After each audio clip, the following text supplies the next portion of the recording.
అదే RTV app వార్తల్ని క్షణాల్లో చదివే అవకాశం ఉంటుంది. ఒక న్యూస్ పేపర్, ఒక టెలివిజన్ ఛానల్ మీ చేతుల్లో ఎప్పుడూ ఉంటాయి. చాలా బాధాకరమైన అంశం ఏంటంటే, ఎక్కడైనా రెండు వర్గాల మధ్య సమస్య ఉన్నప్పుడు, ఘర్షణ ఉన్నప్పుడు దాన్ని శాంతియుతంగా పరిష్కరించాల్సిన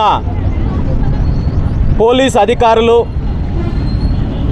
కేవలము ఒక వర్గాన్ని లక్ష్యంగా చేసుకొని విపరీతమైన సెక్షన్లతో కేసులు పెట్టి వేధించడం అనేది ఈరోజు చాలా దారుణమైన విషయము. గత 70-80 సంవత్సరాల నుండి ప్రతి సంవత్సరము జరిగే దేవుడికి సంబంధించిన ఉత్సవాలలో, ఎంతో ప్రశాంతంగా జరిగే ఉత్సవాలను చిన్న చిన్న సమస్యలను అడ్డం పెట్టుకొని ఉద్దేశపూర్వకంగా గొడవలు జరిగేలా చేసి అందులో అమాయకుల్ని ఇరికించి ఇబ్బంది పెట్టే కార్యక్రమం చూస్తుంటే ఈ రాష్ట్రంలో ప్రభుత్వ పనితీరు ఎలా ఉందో, పోలీసుల పనితీరు ఎలా ఉందో మనం గమనించవచ్చు. ముఖ్యంగా గత ప్రభుత్వ హయాంలో అన్ని వర్గాల ప్రజలు ఒక రకంగా ఇబ్బంది పడితే, ఈ ప్రభుత్వ హయాంలో అదే పద్ధతి కొనసాగుతోంది తప్ప ఎటువంటి మార్పు కనబడడం లేదు. గత ప్రభుత్వంలో చూసాము, దళితులపైన దాడులు జరిగాయి, బీసీలపైన దాడులు జరిగాయి, మహిళలపైన దాడులు జరిగాయి, హిందువులపైన, హిందూ సాంప్రదాయాలపైన, హిందువులు చేసుకునే పండుగలపైన, ఊరేగింపులపైన అనేక రకాలైన ఆంక్షల ద్వారా అనేక రకాల ఇబ్బందులు పెట్టే కార్యక్రమం చేశారు. మరి కూటమి ప్రభుత్వం వచ్చిన తర్వాత అందులో ఏమాత్రం మార్పు లేకుండా ఇదే విధానాన్ని కొనసాగించి ఇంకా ఒక అడుగు ముందుకు వేసి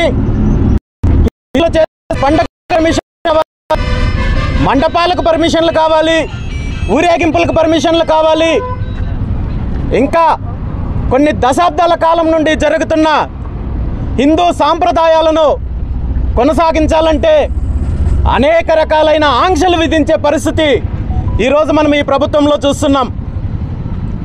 ఇప్పటి వరకు ప్రతి ప్రభుత్వంలో కూడా దళితులపైన దాడులు మనం చూసాము, వెనకబడిన తరగతులని అణిచివేసే కార్యక్రమం చూసాము. పేరుకి సంఖ్యాబలము 100-80-90% బీసీ, ఎస్సీ, ఎస్టీ మైనారిటీలు ఉంటా ఈ రాష్ట్రంలో అన్ని రకాలుగా అణచివేయబడుతున్న వర్గాలు కూడా ఇవే ఉన్నాయి. ఈరోజు ఇప్పటి వరకు మనము వెనకబడిన తరగతులు, వెనకబడిన జాతులు, వెనకబడిన కులాల గురించి మనము చెప్పుకున్నాము. కానీ ఈరోజు దురదృష్టం ఏంటంటే, ఆంధ్రప్రదేశ్ రాష్ట్రంలో అత్యధిక జనాభా ఉన్న, సంఖ్యాబలం ఉన్న హిందూ మతము కూడా ఒక వెనకబడిన మతంగా పరిగణించే పరిస్థితి వచ్చింది.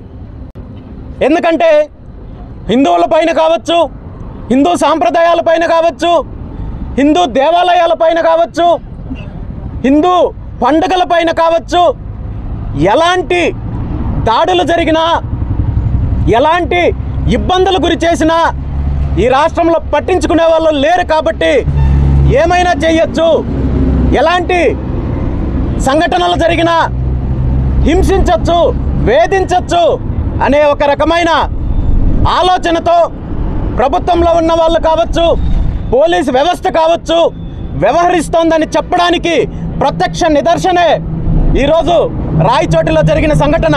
రాష్ట్రంలో, ఈ దేశంలో జై శ్రీరామ్ అనే నినాదం చేస్తే ఇదేమైనా నిషేధిత నినాదమా, లేదా దీన్ని ఏమన్నా నిషేధించారని చెప్పి ప్రభుత్వం ఏమైనా ప్రకటించిందా? తెలియజేయాల్సిన బాధ్యత ప్రభుత్వం పైన ఉంది. ముఖ్యమంత్రి గారు సమాధానం చెప్పాలి. అదేవిధంగా ఈ కూటమిలో ప్రధాన భాగస్వామ్యంగా ఉన్న బీజేపీ పార్టీ ఈరోజు హిందువులకు మద్దతుగా మేమున్నామని చెప్పి చెప్పుకునే ఈ రాష్ట్ర బీజేపీ నాయకులు మరి ఈ తెలియజేసే అవసరం ఉంది. అంతకంటే ముఖ్యంగా ఈ రాష్ట్ర ప్రభుత్వంలో ప్రధాన పాత్ర పోషిస్తున్న డిప్యూటీ సీఎం పవన్ కళ్యాణ్ గారు దీని మీద స్పందించాల్సిన అవసరం ఉంది. ఎందుకంటే గత కొన్ని రోజుల ముందు నుండి మనం చూసాము, ఈ రాష్ట్రంలో హిందూ ధర్మానికి సనాతన ధర్మానికి ప్రతినిధి నేనే అని చెప్పి చెప్పుకునే పవన్ కళ్యాణ్ గారు మరి ఈ రాష్ట్రంలో హిందువులపైన మహిళలపైన అనేక రకాలుగా జరుగుతున్న దాడులు మీకు తెలియవా అని చెప్పి ఈరోజు నేను పవన్ కళ్యాణ్ గారిని ప్రశ్నిస్తున్నాను. ఈరోజు రాష్ట్రంలో ఉన్న ఆశ్రమాలపైన దాడులు జరుగుతున్నాయి. సేవా కార్యక్రమాలని అడ్డుకునే ప్రయత్నం చేస్తున్నారు. ఆశ్రమాలను కూల్చేసే ప్రయత్నం చేస్తున్నారు. అయ్యప్ప స్వామి మాలలు వేసి దీక్షలు చేస్తుంటే వాటిని అడ్డుకునే ప్రయత్నం చేస్తున్నారు.